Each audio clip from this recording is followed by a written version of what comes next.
I'm going to break down the ingredients of understanding. It's actually several steps to get there.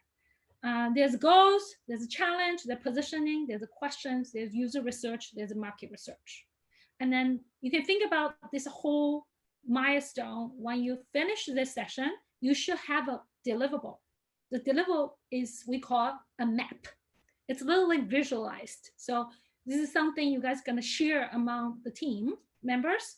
It's a map that documenting your goals, your positioning, your interaction flow chart for your users, key players in the market, and sprint questions. So now let me walk you through all of that details. So here about the goals. And here's also, we start diverging a little bit from the original design sprint framework. When you set a long-term goal, it's really important to keep in mind, what is the final sort of like winning aspiration looks like. And this is coming from a book called Playing to Win, How Strategy Really Works. I highly recommend this book too. This is a book not developed by Google. It's actually developed by a senior executive in PG&E.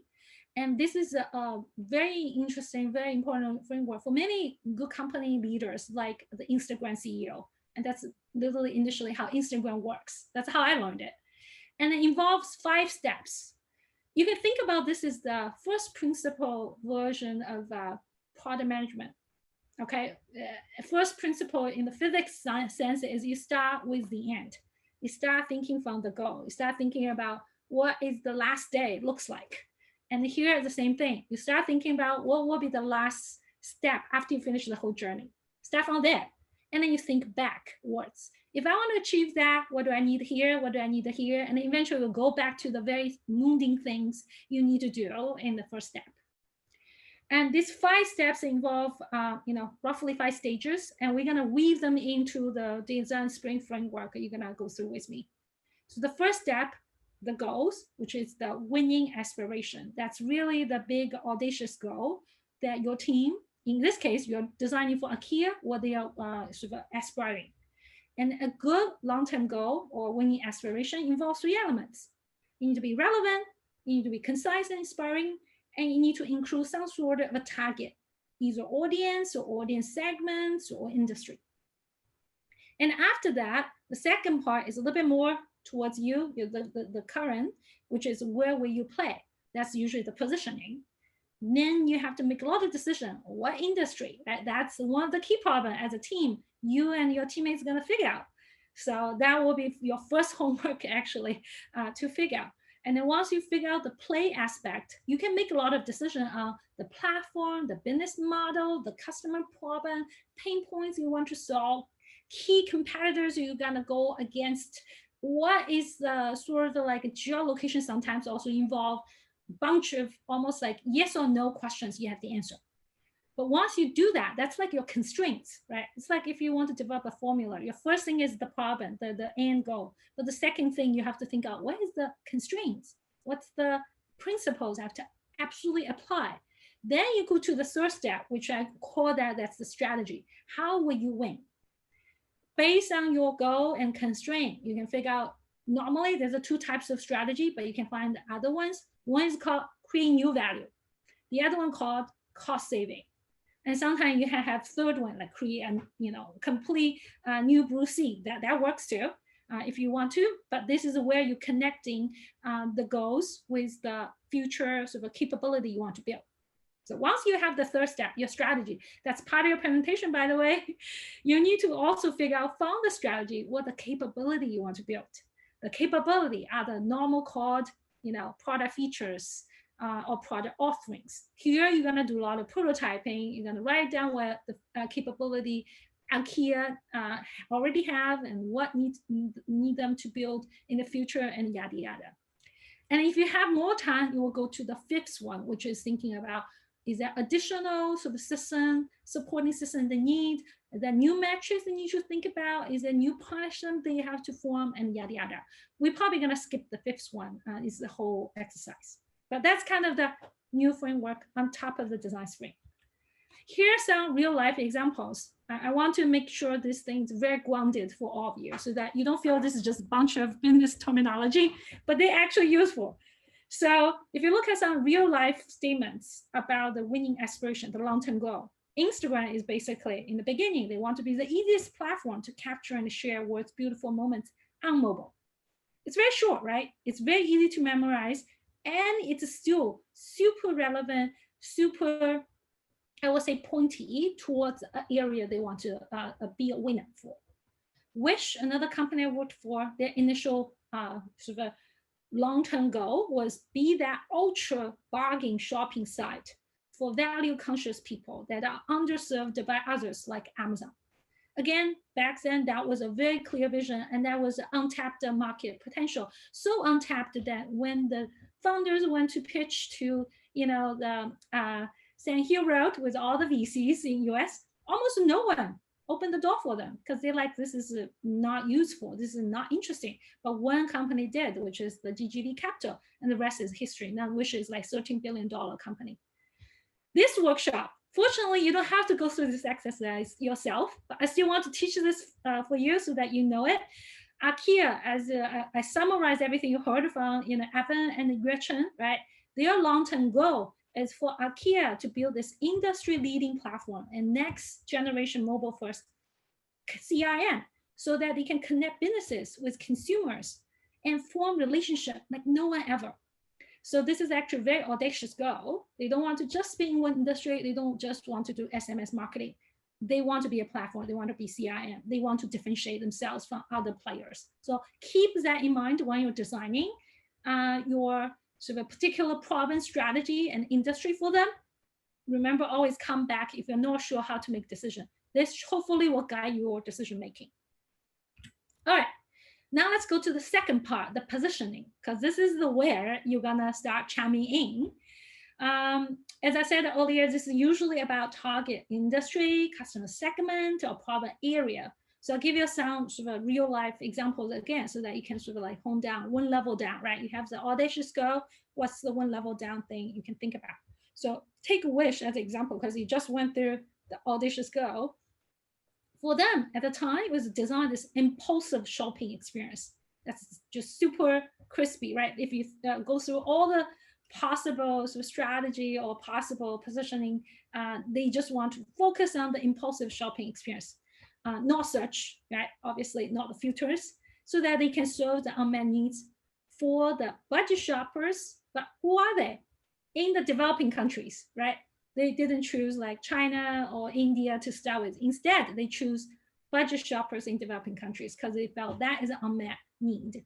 And they found there, complete blossom with their business model. For example, if you know a little bit more about them, they actually serve products from China and to the US customers. And that basically initially built their success and empire, and the rest is history. Another one is also a real example that's from Google. Back then, when they were thinking about Chrome Kids, they have this called Chrome Kids Challenge. And then back then, the basic positioning is want people to design an intuitive first time on the internet tablet. So very clear, positioning, right? First time on the internet, tablet, not mobile, not TV, experience for children aged from 4 to 7. So very, very specific. Now it's your challenge to figure out in this workshop is how you find and design for the different industry. So this is where you're gonna fill up, right? What the industry, other than hotels, and corresponding problems where this kind of tech Akia has can address. So this will be your assignment. So how can you do that? So this is where you can start actually taking notes if you haven't started yet. I will highly recommend everyone in this workshop, you can start a Google Doc yourself, because later on you can easily share it with your teammates, writing down your understanding of the business case, writing down your questions for the framework, but also start writing down those are crucial questions you're going to answer with your team members in this workshop. So for example, the industry problem, what the industry are trying to solve this particular problem, you actually think has a chance for Akia to solve. How much money do they spend solving it, right? Well, who is the job title of this person that is responsible for this problem? Is that decision maker of the clients, the salesperson, or their IT support guy, or their CEO? And then what is the viable strategy to reach those people? What is the total addressable market? Are there any low-hanging fruit product features we can build? And then try to think about, if you're going to fail in this industry with this use case, what are the factors? So if you were listening in the first half of this session, you probably realize, all those questions, if I answer them, I will have my presentation. Ta-da, you're right.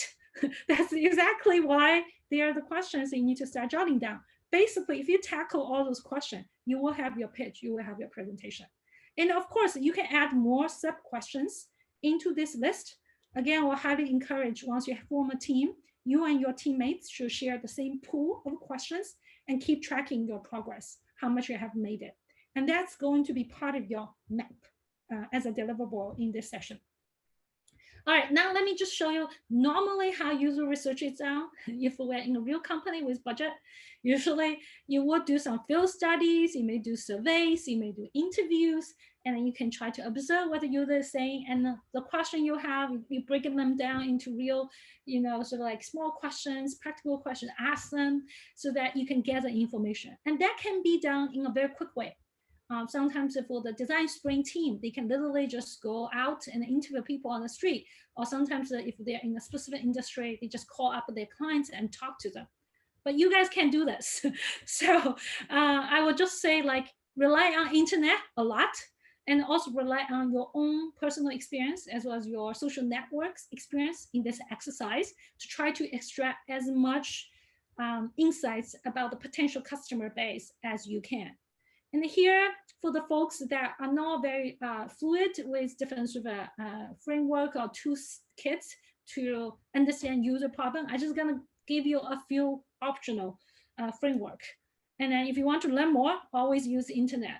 Again, 1 hour cannot cover every detail. So one thing that you could do is also keep, sort of all your notes and thinking into one place. As a team, start formulating like persona. And then think about, maybe I want to design this, let's take a podium, right? Their initial problem, which is an auto sort of a dealership space. If you think about the customer, you're thinking about an everyday car owner, what that car owner persona looks like. What is his goals, right? What does bother him? Like when his car breaks down on the road, what immediately jumps to his head, what he wants to do. And also think about how the product service can help that person in that scenario. So that's kind of how you can keep things organized and summarized in a fashion that all your team members can understand what the user need is. And then it's okay when you diverge, like 7 people come up with 7 different persona. The key beauty of this workshop is talk through with each other and use the goal, remember the goals and the positioning and some of the constraints Akia has shared earlier to narrow down after you diverge and figure out, what kind of the user need I want to talk about in this session. And then if you are really, really dry of the user need, I always refer to this Maslow's hierarchy of needs as my, helper. And I think it's just so useful. You can think about each layer of the needs correspond to different size of a market size. If you start with psychology, like think about fear, right? Pandemic literally teach everyone on the earth what fear feels. And when you appeal to that, you probably can appeal to the entire human race. But when you move along this pyramid, when you get to like self-actualization, that's usually been joking that only the rich people or the most successful people care about that. So your addressable market is much smaller. But when you move along, the farther you go, although the size is smaller, but the value added is bigger, so your price point is bigger. So that also can help you discover, there may be certain parts in certain layer this particular industry right now is not addressing very well. And hence that might be a good need for this particular exercise. So these two. And another thing is useful too. Again, product management sometimes is about turning chaos into something clear and organized. So think about all those potential touch points a person can encounter with Akia product offering. What is the user journey? And you may want to write it down. Even this is tedious, write it down as a flow chart. And that sometimes could be 15-ish steps or less. Write it down so that your whole team members share the same knowledge. What are the different components you have to think about.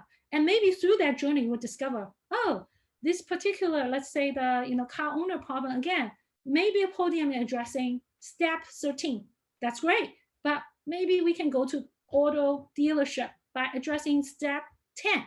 And that's a value add. And that's where you found the problem. So this is another framework for us to consider.